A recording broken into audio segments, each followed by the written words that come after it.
Hey guys, what's going on? This is Tony Tone, the chess salsero. Listen, guys, today we're going to talk about tactics. What are tactics? How do you use them? Why do you need them? What makes them so valuable, important? And what I'm going to basically do is I'm going to have separate videos. This video is only about just the basic tactics in chess.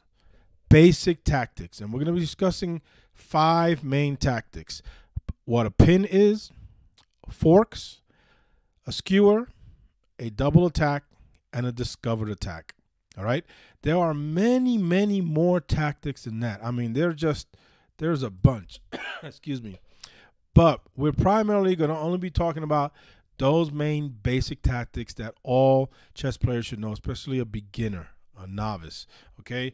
There are, I could talk about triangulation or perpetual check or decoys, deflections, attraction, what a battery is, domination. I could go down the line, okay? Interference, opposition.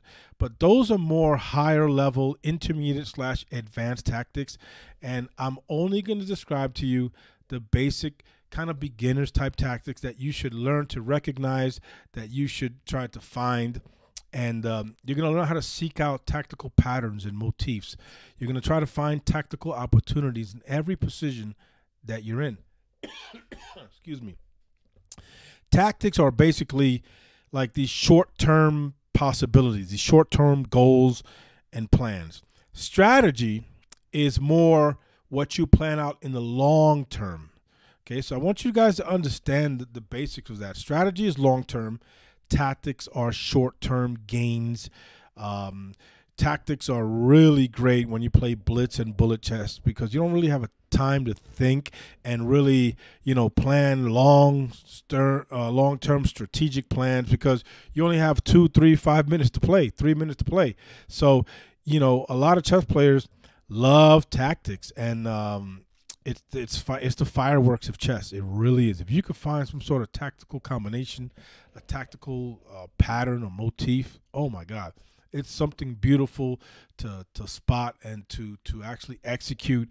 You could really end the game using some great tactics. But let's just get into the 5 basic tactics only, really for the beginners or novice. And then other videos I'm going to do are going to deal with more intermediate, high level, and advanced tactics. So the first one we're going to talk about is a pin. What is a pin? Excuse me. So a pin is, there's a regular pin and then there's an absolute pin. Let's go to what both are. So, for example, if I move here and then he moves here, and then I move here and then he moves here. Now it's white's turn. I'm going to take my bishop. This is a regular, standard, basic, regular old pin, and I'm going to pin this knight. What does that mean?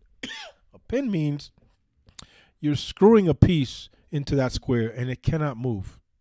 This is called an absolute pin. Why? Because if you move it, it's an attack on the king, which is illegal. The king, you cannot purposely put your king under attack or in check. Excuse me. It just can't happen. It is an illegal move. This is why it's called an absolute pin. So that means that unless you unpin this knight is stuck here on this square, however long until the king moves or somebody blocks the pin. So, for example, if it's black's turn, look, now I'm unpinning the knight because now I can actually move it because the king is being blocked by the bishop and it's no longer under attack. So if the bishop was here, this is an illegal move. Excuse me. And it's a pin. You cannot do that. So this is called an absolute pin. Now, let's say the king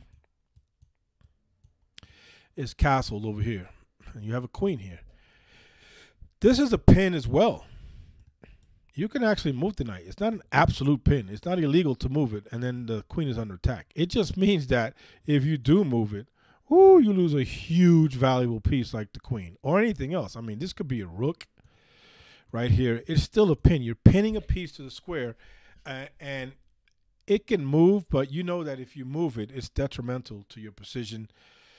And it's just bad. So you don't want to move this knight. And again, this isn't in general and in most cases, but there are exceptions where you want to sacrifice a piece. You know, I'll sacrifice the queen or the rook or whatever piece to save my king in a given position. So this is just a general pin here. So now we know the difference. This is a regular pin, but when it's the king, let's say the king is here, and this is here. This is here forever. This cannot move at all. There's no blocking. Let's say this is here, here and here. He's completely hemmed in. He can't move. This is a pin, an absolute pin, because you would be exposing an attack to the king, which is illegal to do. All right. So that's a pin. Let's talk about a fork. Very common in chess. We're going to clear the board here. Let's say we put a rook here and a queen here, and then we have a knight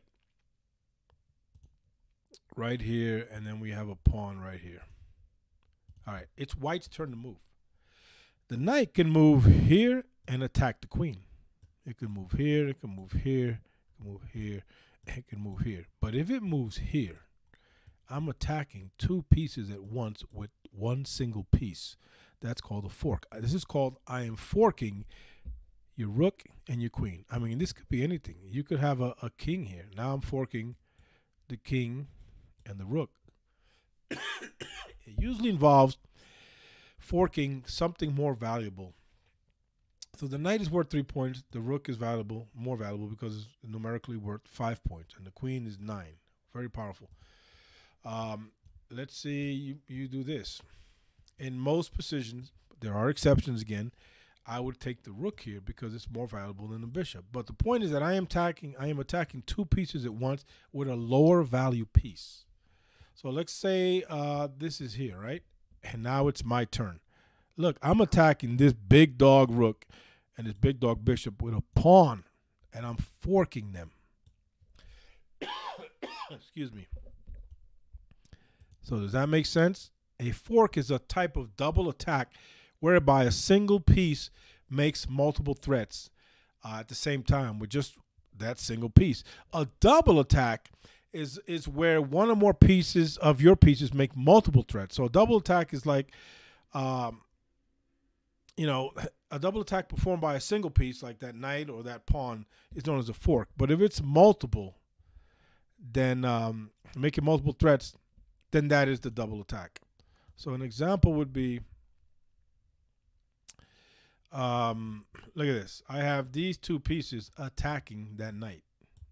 Now you have two pieces attacking a single piece. That's a double attack.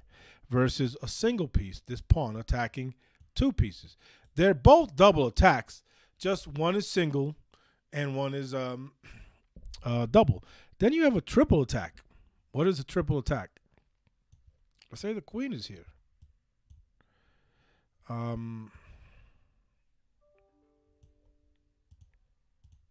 It's white's turn to move. Look at this. Let's say oops, I'm just screwing this up. Hold on. All right, let's see you have the knight. The white knight is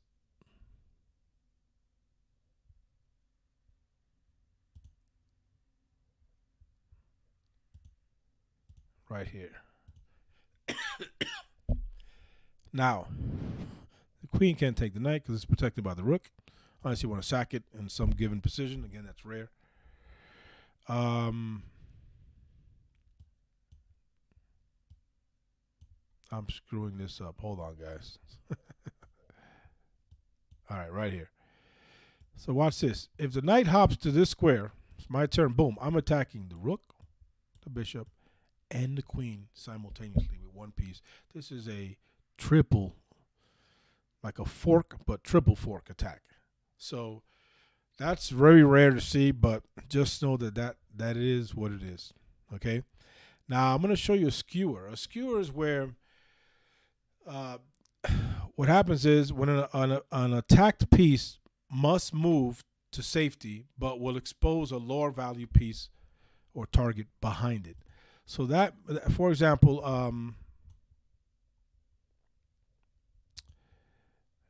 let me do this here real quick.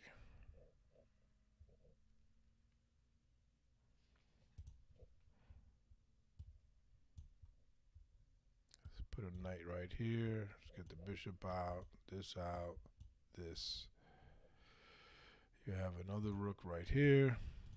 Okay, so if it's white's turn to move, right? Look what happens. Actually, hold on. Let me move this here. It's white's turn to move. And now this rook comes here and attacks the queen. But right behind it, it exposes a lower value piece. Why? Because the knight is not worth as much as the queen. So let's say this baby moves here. I can't move there because it'll be attacked. Sorry. Let's say it moves here, attacking this pawn. This is free to take. And now you lose a knight. Had it been protected, that would be different. It's a skewer, but it's not really valid because the piece behind it, you're not gaining it. Yeah, you're attacking it, but you're not getting it for free. I mean, if this king was here and this is a free piece, that's a valid actual skewer. Now, we're going to talk about my favorite tactic of all, called a discovered attack, which I absolutely love. It's one of my favorite things to look for, to spot in a chess game. If you find it, man, utilize it. It's like it's just like a big machete you're gonna hit somebody with versus, you know, with a bat. I know it sounds brutal and crazy, but I love it. So what does that mean, right? So watch this. Watch this.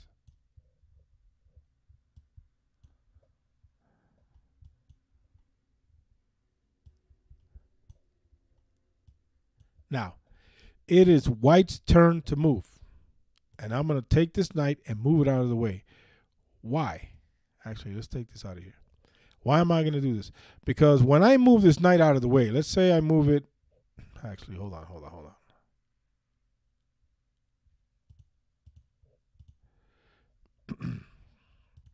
Okay. I don't want to. Watch what I'm going to do. I'm going to get this baby out of the way, and look what it does. It exposes and discovers an attack on the queen that you're going to lose. So either the queen sacrifices itself and takes the rook, or it stays there and loses to the rook. So I discovered by moving a piece out of the way, it reveals a strong threat from a piece hiding behind it. You know, it often lies in the fact that you can use it to set up double attacks. Let's say the king is not here. Let's say it's a knight, whatever. It's protected by the queen, the king. The point is that okay, let's do this here. The point is, man, I keep using the wrong pieces. Sorry, let's do this here. I do this, and look at this. I am attacking the king. This is called a check, while revealing a discovered attack on the queen. This is brutal, nasty, ruthless. Usually, if this happens, the guy or the girl resigns right here in this position. So you want to spot these tactical opportunities for these 5 basic tactics. This is my favorite. Everyone has a different favorite. Yours could be a fork, a pin, a skewer, whatever, but this is mine because to me it's stronger. It's just more potent, as you can tell. This is ugly. So whatever he does, let's say he takes the knight, he's still going to lose the queen. Let's say he doesn't take the knight. He gets out of the way. The king is out of the way from being checked. He loses the queen. Either way, now I'm up 3 pieces. You lost your queen. This is just a horrible position, and you're going to get mated. So that's what a discovered attack is, guys. So I showed you what a pin was. I showed you what an absolute pin was. I showed you what a fork was, which is related to, it's a form of a double attack, but with a single piece versus multiple threats with multiple pieces. I showed you what a discovered attack is and what a skewer.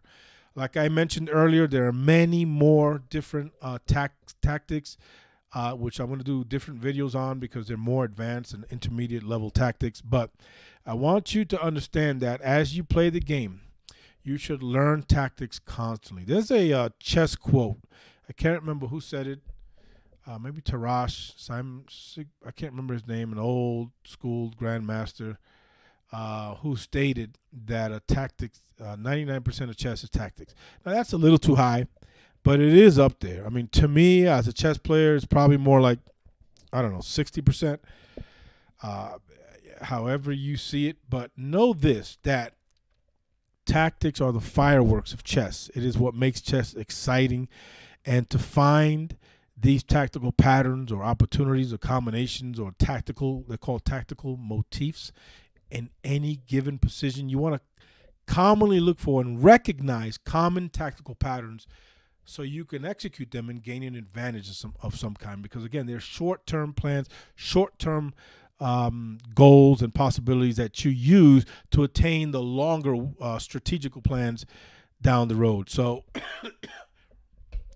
what I highly suggest for all players, whatever level you are, is to study tactical puzzles, tactical combinations, basic tactics, intermediate and advanced and higher level tactics every single day. You want to train your brain to spot tactical patterns and opportunities, combinations, you name it, because every game you play is different than the one before, but they're there. You just need to find it. And you know what really sucks? When you're playing a game and you could have won a game because you missed a tactic. You missed a tactical pattern that was right there in front of you. You didn't see it for whatever reason.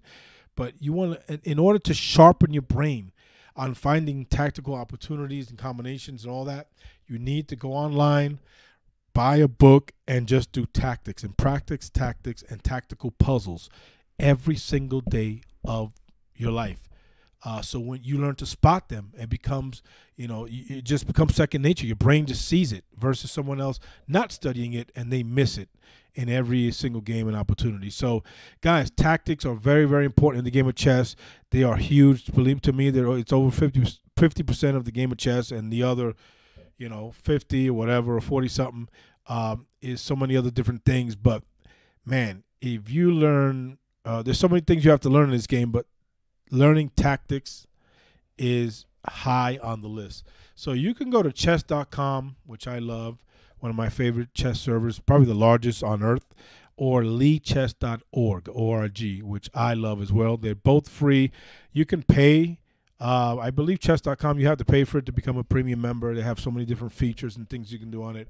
And I believe you can donate to leechess.org as well, but it's not like chess.com where you have to pay for it to reveal a lot more features. Either way, they're both my two favorite chess websites and chess engines on the planet. It's where the most grandmasters play on earth. There are so many other chess sites, but to me, those are the top two. If you're a serious chess player, an expert, a master, an IM, an FM, a grandmaster, that's where you want to live on. Because that's where the best players play in the world. And what I do is I study every day, practically every night before I go to bed. I study those best players to get a better insight.